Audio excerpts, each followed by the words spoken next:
Радіо UA Chicago. And we are back. Hi everyone who's just joined. It's Radio UA Chicago. Our broadcast on 12:40 a.m. continues. And you can also watch us on our YouTube and Facebook channels. So we have a video live stream there. Today we are pleased to welcome back a distinguished guest in our studio, Alderman Gilbert Villegas, a member of the Chicago City Council and the representative of the 36th Ward. Alderman Villegas, welcome back. How have you been? What's new? Thank you. Everything's going well. Maybe you heard, maybe you haven't heard. We have dealing with our budget right now. So we heard a lot about this, yeah, and we're gonna ask you questions regarding the budget, different point of views. But before we start, I just want to remind our people that you can join our conversation. You can call us at 773-697-3923, or you can just write down your question in the comment section below on the YouTube or on Facebook page. We'll be happy to voice those questions. So now let's jump into today's topic, Chicago's budget crisis and potential shutdown. Alderman Villegas, for the first time in Chicago's history, the city may be facing the municipal shutdown. It's for the first time. The projected budget deficit for the next year exceeds $1.1 billion. So what's the real situation right now? How close is the city to a budget impasse or an actual shutdown? Again, for the first time in the history.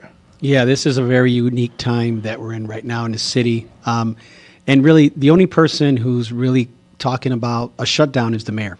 And right now, there's 26 aldermen that have put forward an alternative budget. Actually, maybe 28 that are supportive of it. And so we're having those discussions with our colleagues to figure out what's the best way to move forward. But the reality is that there's been a lot of a lack of collaboration from the mayor and his willingness to really engage with the city council. Just this past weekend, we had about 11 or 12 aldermen that met with the mayor's senior staff. And the only person that was absent was the mayor. And so if you're going to really come to a negotiation and collaborate, I think the most important place to be is at the table with the folks that are going to either support or not support your budget. And so the city council is continuing to work. We put forward alternatives that will put forward a balanced budget. And takes a look at some of the things the mayor has proposed and captures some of them as well. But the reality is that we have some concerns around some sticking points, and so we're going to have to try to figure out how to land this plane at some point. So we have two proposals, right? Mayor's budget and alternative budget. And usually I just want to say to the audience that budget is accepted, is voted in November. Usually that's the standard practice, right? Usually it's past practices we would be done October, latest even November. October, Yeah, latest November. Latest November. Now it's December 9, and we don't know if we're going to have the budget by the end of the month. How do you feel about this? So in talking to my colleagues, we feel that we've actually had a lot of discussion amongst ourselves to figure out, like, what are some of the priorities that the city needs at this time. When you take a look at the budget that the mayor's proposed, the credit rating agencies have already indicated that if the budget as passed would lead to potential downgrade in the credits rating. And this would be the third downgrade in the city's rating under this administration. And so at some point, someone has to stand up. And so you have 28 of us that are standing up going, wait a minute, there's a lot of red flags here. We have some issues here. We got to figure this out. And that's why we have come forward with an alternative. It's the city council alternative that takes a look at trying to address the issue around the head tax, which is a tax on corporations or companies 100 employees and up. And I've argued over and over that a 100-employee company is not Google. A 100-employee company is not Walmart. A 100-employee company is not McDonald's Corporation. A 100-employee company is a gentleman in my ward who has 4 muffler shops with 102 employees. So as a result of me pushing back and the body pushing back, the mayor came back today with a proposal that said, now we're going to say, look at 500 employees and up. So by just pushing back, we've saved tens of thousands of companies from having to pay a tax. We have a phone call. Hi there, it's Radio UA Chicago. What's your name and what's your question to the alderman? Hello there, my name is Mark. I'm just wondering, Alderman, how many of us are worried about the possible shutdown? How do you think, how would this affect everyday city service that residents rely on? So, Thank you, Mark. yeah, well, thank you, Mark, for that question. So, by law, we have to pass a budget by the end of the year. However, December 30th is going to be the last day that we need to pass a levy and an appropriation, which means that giving the authority for property taxes as well as for the appropriation.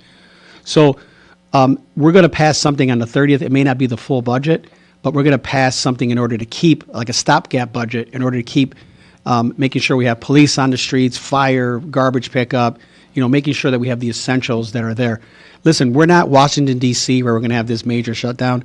We're a city of Chicago, and we're gonna put forward something. We just need the mayor to understand that he keeps pushing on something where he doesn't have the votes. So at some point, you got to come back to the table and say, okay, what is it that we can do?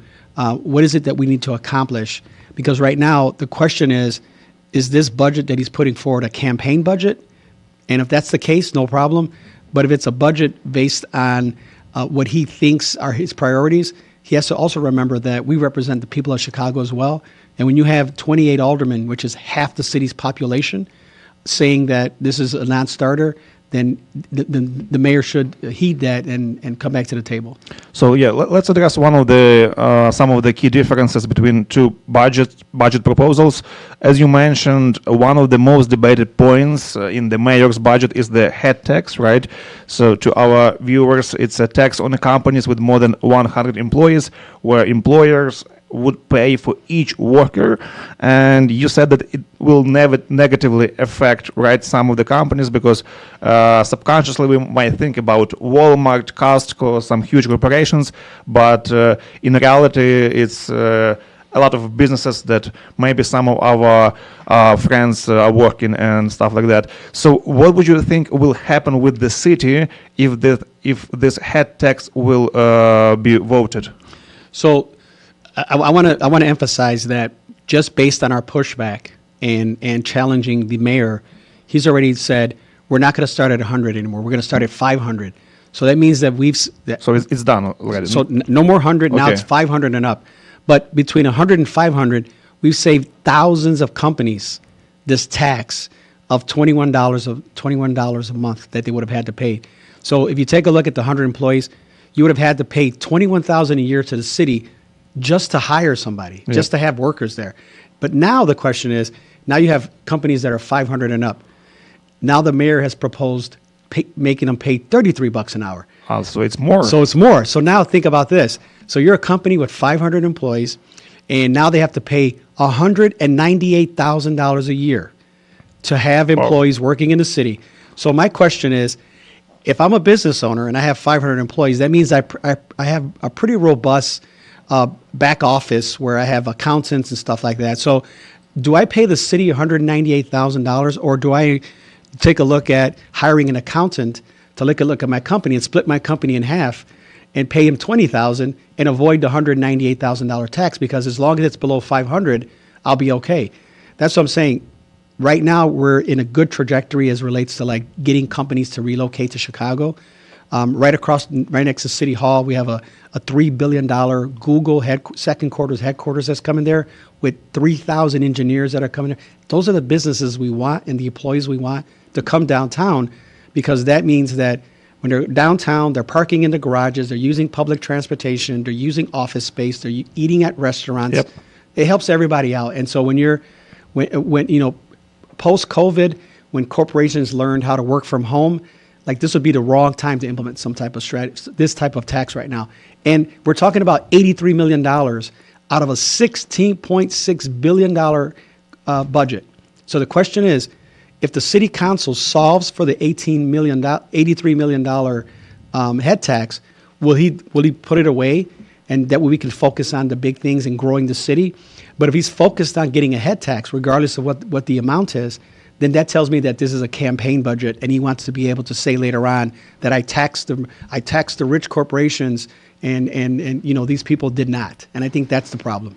Okay, another major issue that really concerns and impacts almost everyone is the potential increase in property taxes. Is there any plans in this scenario, like will be the increase, no increase, how much will be the increase? What do you know about this situation? So I'll say a couple of things. The reason why taxes went up is because of the fact that, you know, every 3 years they reassess, and the corporate, the central business district where there's a lot of corporations that are downtown, because people are working from home, they're reducing their office space. And so when they're reducing their office space, they're appealing their property taxes just like everyone else does. And as they appeal their taxes, that means that that amount that's not paid goes out into the neighborhood. That's why we're saying the head tax is not good. Let's keep busy. Let's keep the buildings full. Let's make sure that the businesses that are doing business downtown are using restaurants, garages, etc. So the only person who's proposed a property tax and raised your property tax is Mayor Johnson, because last year he put forward a budget with $300 million property tax. We voted it down 50-0. We said no. Then he went ahead with his appointed school board and has raised your property taxes on the appointed school board side by $400 million, $282.5 million just this year in August. And that's the bill that's currently on your tax bill right now. So this whole notion that the mayor's pushing for people not to pay property taxes it's not true. He introduced an ordinance last year for $300 million, and then his appointed school board has raised property taxes. And I would also add, he also tried just June this year to reinstitute the grocery tax. So people that you have to go grocery store would have to pay a 1% tax. The governor repealed it. Mayor Johnson wanted to bring it back. We told him, go ahead and put it back. We're not going to vote on it. And as a result, he didn't include that in the budget as well. I see another question from Christina on our social media. So it sounds like, if new fees and taxes are introduced, how will the city ensure that the middle class families and immigrants are not hit the hardest? So when we take a look at the fees, it depends on what type of fee the person who's posing the question is asking about. Because if we're talking, there's some fees that are going up on small businesses that haven't been raised in quite some time. So we're just trying to make sure that we're keeping up with inflation on those. But we're trying to be mindful of those scenarios and taking into account that right now, as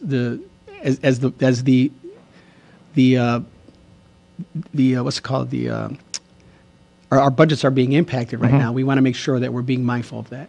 I see.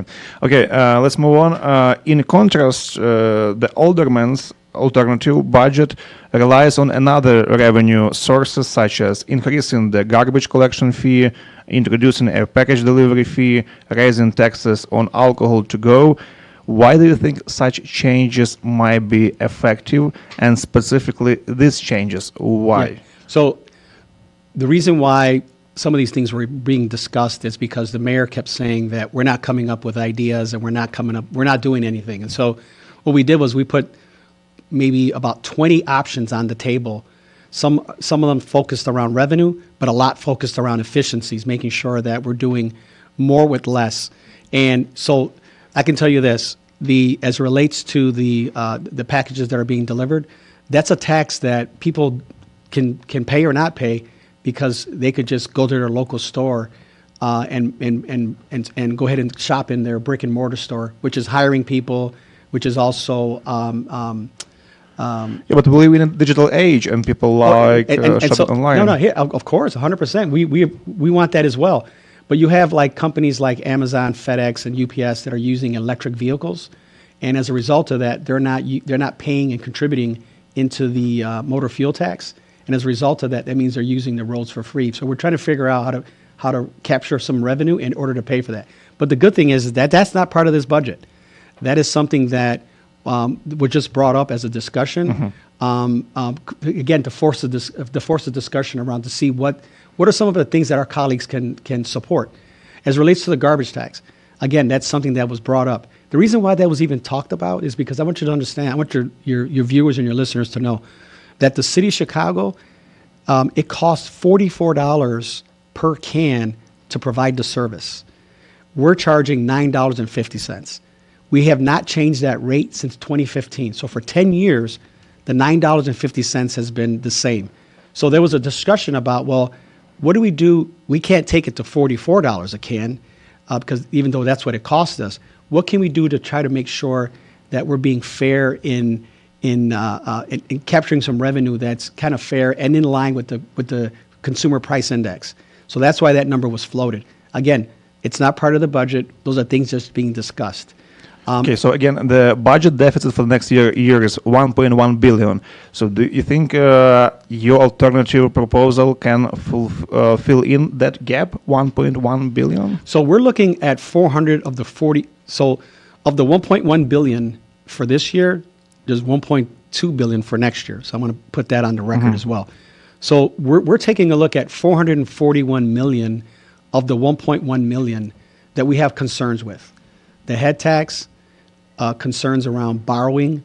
This mayor wants to borrow $1.8 billion, and he wants to borrow $166 million to pay back the firefighter contract, even though last year's budget included it. He also wants to not pay the full pension payment. So those are the things we're looking at. We're looking at trying to cover that 440 million of the 1.1 because the rest of it we're okay with. The other 700 million we think we're okay with. It's that 440 that we're questioning, and that's why we're providing alternatives. Because as the legislative branch and a fiduciary of the corporation, the city of Chicago, it's our job to make sure that we're good fiscal stewards of the taxpayers' dollars. Does the alternative budget includes any cuts on social programs? So when we talk about the only cut, not even cut, the only reduction in we're looking at trying to figure out how we come up with some additional revenue for summer jobs. But the rest of the services that are they are intact. The budgets for the departments, they're intact. So we're just trying to figure out how to identify some other revenue streams that can help with summer jobs. And if we weren't trying to attack corporations, we could probably talk to corporations about trying to figure out how to get some of these kids summer jobs. So because they need interns as well. So people should not be concerned about these city services being diminished or reduced. We're working closely with our partners in labor to make sure that doesn't transpire. And we're listening to the commissioners that are responsible for those departments to make sure that they have adequate resources to deliver the service. Another question from Alex. How will the proposed changes like the garbage fee or delivery fee impact your ward, meaning 36 ward? Yeah, so depending on, I want to preface that the delivery tax was something that was discussed. We're not going to introduce that in this budget. I think the mayor will probably try to introduce that next year. But as relates to garbage tax, I mean, again, that's something that we're talking about, but it's not part of the final alternative budget. So that's something that, again, we wanted to bring up as many ideas as possible to see what would the city council members' appetites were to either support or reject it. And so right now, that's what we're doing in this time. Okay, Alderman Villegas, what needs to happen right now to find the common ground to get any budget proposal voted? Yeah, so I think what we do is, the mayor needs to get to the table. He needs to actually be at the first, table. okay. Number one, he needs to be at the table. He needs to bring his senior team with him, and then we bring some aldermen with us, and we talk about what are the things that we agree on, right? We take a look at the $1.1 billion deficit. We agree on 700 million of some of the ideas there. Okay, they're not perfect, but we're not going to allow perfect to be the enemy. So we put it to the side. Now we have the 440 where we're battling on. Okay, how do we figure out how to solve for that? And once we were able to solve for that, then we're able to solve for the entire budget. And what does the vote count look like right now? So we feel confident that we're at 26 plus for our alternative budget, which is a majority. Now the mayor does have the authority to veto a budget because we don't have 34 votes. But I want to let the listeners know that if the city council passes a balanced budget, north of 26 and the mayor decides to veto it, that means that the mayor has decided to shut down government. And that's something that we're trying to avoid. I know it sounds scary, but if shutdown happens, how people will feel it? Like, what will happen next? Like, how it's gonna affect our community, our neighborhood, your 36th ward? So listen, and that's why I'm concerned, because I don't want to shut down. People rely on services from the city. People like getting their garbage picked up. People like calling 911, and so that's why we're going to pass a potential stopgap budget by December 30th, because by law we need to be able to pass a levy and an appropriation. That means that we have to pass the revenue side, and we also have to pass the authority for the government to spend money. Now, that's where it'll be a stopgap, meaning that it won't be the total $16 billion. We'll look at what are the essentials and pass maybe a $8 billion, $10 billion budget, and then work another 2 weeks or so to finalize where we get to. Then we amend the budget to include the total amount that we agree on. And probably the last question, how do you think Ukrainian community can participate in this budget debate? How can we make our voices to be heard? Like, what should we do? So listen, what I know from the Ukrainian community is that the Ukrainian community is just like my community, just like every immigrant community that's here. They come here for opportunities. They don't want to hand out. They want to make sure that they're contributing to this great city and to this great country. And so what I know from the Ukrainian community is a lot of Ukrainians are entrepreneurs as well. And so and they're engaged from a political standpoint as well. So what I need from the Ukrainian community is to also stand up and say, these are the things that we support and these are the things that we don't support. I want to hear your voice. Make a phone call, write an email, go and protest. Like, what are the ways to? Yeah, of course. So if you're going to protest, we're going to protest the mayor. Don't protest me. Okay. No, but seriously, you can look at my website, which is 36ward.org, and then sign up for our newsletter, get involved there. I have all my office information there, all our emails. We look at that. We do office hours as well. We talk to the members in the community, and we're really honored to represent Ukrainian Village.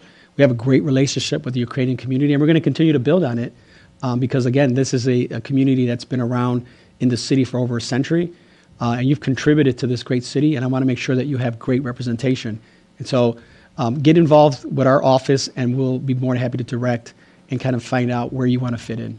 Alderman Villegas, thank you so much for joining us today. Thank you for all those insights, for what you're doing for our community. We really appreciate it, and we'll be happy to see you once again in our studio whenever you find free time or whenever the budget will be voted. We'll be happy to hear you. Thank you. And Slava Ukraini. Героям слава, дякую. Thank you. Подобається контент? Тоді підписуйся, підтримай вподобайкою та поділись думками в коментарях.